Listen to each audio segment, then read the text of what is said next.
What do you do? What are you famous for, if anything? No, famous is the right word, but I'm currently a screenwriter working in Hollywood. What was your first movie? First movie came out last year, and it was the new Predator movie, appropriately entitled Predators.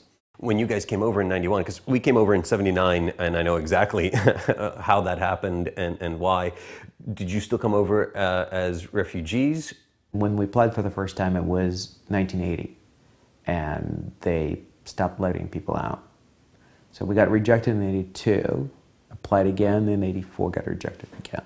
So all in all, stretched on for 11 years. So your family were actually refuseniks for a while. Did that cast any social stigma on you guys? That was a kind of period about solid 3 years where I got beaten up on a pretty regular basis. I just remember thinking repeatedly what my life might have been like had only we made that departure, back in 79, 80. What kind of childhood I would have had, what kind of life I would have had. Probably considerably happier one, but not necessarily. Coming over in Reagan era United States, where Russia was the evil empire, and kids started fights with you in the schoolyard because you were a communist and a red. Right. Well, I guess you'd get the shit kicked out of you by the way. How do you identify yourself?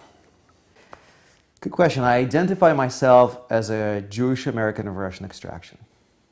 That's a long and semi-detailed explanation. It's interesting. For people who don't understand, it's profoundly very difficult to explain what it was like, because it wasn't really another country.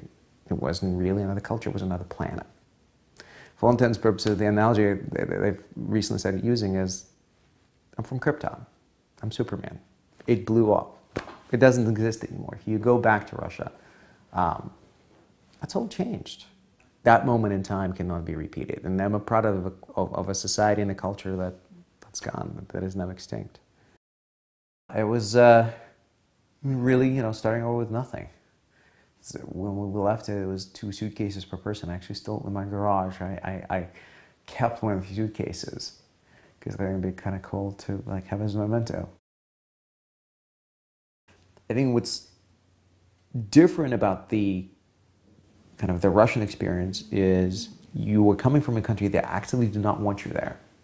You're saying, you don't belong there, And it's also like, we're not going to let you leave, but we sure don't want you there either. So it's very kind of this weird suspension that you're coming here and you're trying to settle, and you also kind of find yourself in kind of suspicion. So you really desperately want to belong and blend in.